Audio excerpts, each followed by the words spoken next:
അസ്സലാമു അലൈക്കും വറഹ്മത്തുള്ളാഹി വബറകാത്ത്. കഴിഞ്ഞ ക്ലാസ്സിൽ നമ്മൾ എടുത്തത് ഹജ്ജിൽ നിഷിദ്ധമായ കാര്യങ്ങളും അത് ചെയ്താൽ സ്വീകരിക്കാവുന്ന പ്രായശ്ചിത്തങ്ങളുമാണ്. ഇനി ഹജ്ജിൻ്റെ ബാക്കി ഭാഗങ്ങളാണ് നമുക്ക് ഇന്ന് എടുക്കാനുള്ളത്. ത്വാഫും സഅയും. എന്താണ് ത്വാഫ് എന്ന് പറഞ്ഞാൽ? കഅബയെ ചുറ്റുന്നതിനാണ് ത്വാഫ് എന്ന് പറയുന്നത്. അതായത് കഅബയുടെ ഭിത്തിയിൽ സ്ഥാപിച്ച ഹജറുൽ അസ്വദിന് അടുത്ത് നിന്ന് തുടങ്ങി കഅബ ഇടത്ത് ഭാഗത്താക്കും വിധം ചുറ്റുക. ഇങ്ങനെ 7 പ്രാവശ്യം ചുറ്റിയാൽ ത്വാഫ് പൂർത്തിയായി.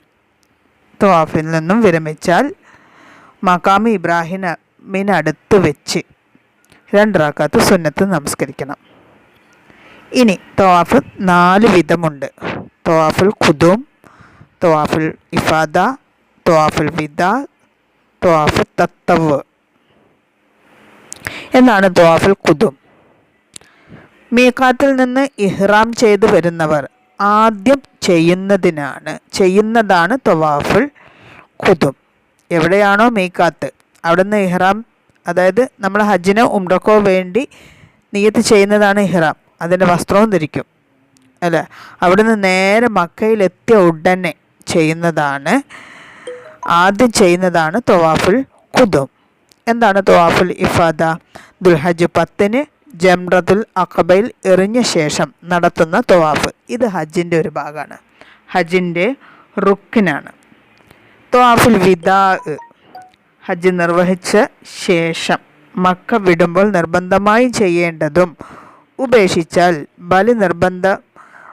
ബലി നൽകേണ്ടതുമായ ഒന്നാണ് ഈ ത്വാഫ്.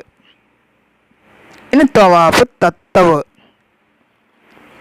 അത് മക്കയിലുള്ളപ്പോൾ, ഏത് സമയത്തും. ചിലപ്പോൾ മക്കയിലുള്ളപ്പോൾ എന്ന് പറഞ്ഞാൽ ഹജ്ജിന് വേണ്ടി പോയാൽ ചിലരൊക്കെ 1 മാസം 2 മാസമൊക്കെ അവിടെ നിൽക്കും. അല്ലാത്തപ്പോഴും ഇനി ജോലിക്ക് വേണ്ടി പോയവരുണ്ടാവും, മക്കയിൽ താമസിക്കുന്നവരുണ്ടാവും. മക്കയിലുള്ളപ്പോൾ ഏത് സമയത്ത് ആർക്കും നിർവഹിക്കാവുന്ന ഐച്ഛികമായ, അതായത് സുന്നത്തായ ത്വാഫാണ് ത്വാഫ് തത്തവ്. ത്വാഫിൻ്റെ ഉപാധികളാണ് അടുത്തത്, അതായത് ഷർത്തുകൾ. ഉപാധികൾ എന്ന് പറഞ്ഞാൽ ത്വാഫിൻ്റെ ഷർത്തുകൾ. 1, ചെറുതും വലുതുമായ എല്ലാ അശുദ്ധിയിൽ നിന്നും നജസിൽ നിന്നും ശുദ്ധമാവൽ. നമസ്കരിക്കുമ്പോഴും നമ്മൾ അങ്ങനെ തന്നെ അല്ലേ. നമസ്കാരത്തിന് എന്ന പോലെ തന്നെ ചെറുതും വലുതുമായ അശുദ്ധികളിൽ നിന്നും ശുദ്ധിയായിരിക്കണം. 2, ഔറത്ത് മറക്കൽ. 3, ത്വാഫ് പൂർത്തിയാവണമെങ്കിൽ 7 ചുറ്റണം. പൂർണ്ണമായ 7 ചുറ്റു വേണം. ഇനി ത്വാഫ് ഹജറുൽ അസ്വദിന് നേരെ നിന്ന് തുടങ്ങി അവിടെ തന്നെ അവസാനിക്കണം. ഹജറുൽ അസ്വദിന് നേരെ തുടങ്ങി അവിടെ തന്നെ അവസാനിക്കണം. കഅബ എപ്പോഴും ത്വാഫ് ചെയ്യുന്നതിൻ്റെ ഇടത് ഭാഗത്താവണം. ത്വാഫ് കഅബയുടെ പുറത്തുകൂടെയാവുക എന്നാണ്. കഅബയുടെ ഉള്ളിലല്ല ത്വാഫ് ചെയ്യേണ്ടത്, ത്വാഫ് പുറത്തുകൂടെ ചെയ്യണം. ഇനി ത്വാഫിൻ്റെ സുന്നത്തുകൾ. ഹജറുൽ അസ്വദിനെ ചുംബിക്കുക എന്നുള്ളത് ഒരു സുന്നത്താണ്. ചിലപ്പോൾ ഹജ്ജിൻ്റെ സമയത്തൊക്കെ നല്ല തിരക്കായിരിക്കും. ഭാഗ്യത്തിന് അല്ലേ, ഹജ്ജിൻ്റെ ഇപ്പോഴല്ല, ഈ കോവിഡ് കാലത്തിൻ്റെ കാര്യമല്ല പറയുന്നത്. നല്ല തിരക്കുള്ള സമയത്ത് ഹജറുൽ അസ്വദിനെ ചുംബിക്കുക, ഒരുപാട് തിരക്ക് കാണാം. എന്നാലും ചുംബിക്കുന്നത് സുന്നത്താണ്. മേൽത്തട്ടം മദ്യം വലത് കക്ഷത്തിലൂടെ എടുത്ത്, ആണുങ്ങൾ ധരിക്കുന്നത് നിങ്ങൾ ആ ഫോട്ടോ ഒന്ന് കാണണം. മേൽത്തട്ടം മദ്യം വലത് കക്ഷത്തിലൂടെ എടുത്ത് 2 അറ്റവും ഇടത്ത് ചുമലിൽ വരും വിധം. തട്ടത്തിൻ്റെ 2 അറ്റവും ഇടത്തേ ചുമലിൽ വരണം. വലത് കക്ഷത്തിലൂടെ എടുത്ത് ഇടത്തേ ചുമലിൽ വന്ന് പുതയ്ക്കുക. ഇതിന് ഇൽത്തിബാ എന്ന് പറയുന്നു. എന്ന് പറയുന്നു. 3, റമൽ എന്ന് പറയുന്നത് ചുമലിളക്കി നടക്കുന്നതിന്. ആദ്യത്തെ 3 ത്വാഫിൽ ചുമലിളക്കി അല്പം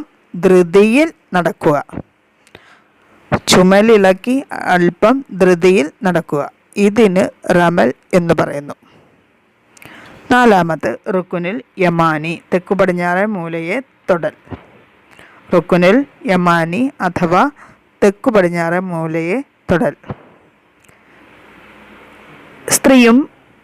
സ്ത്രീകളും പുരുഷന്മാരും ഒന്നിച്ചുള്ള തവാഫ് തെറ്റല്ല.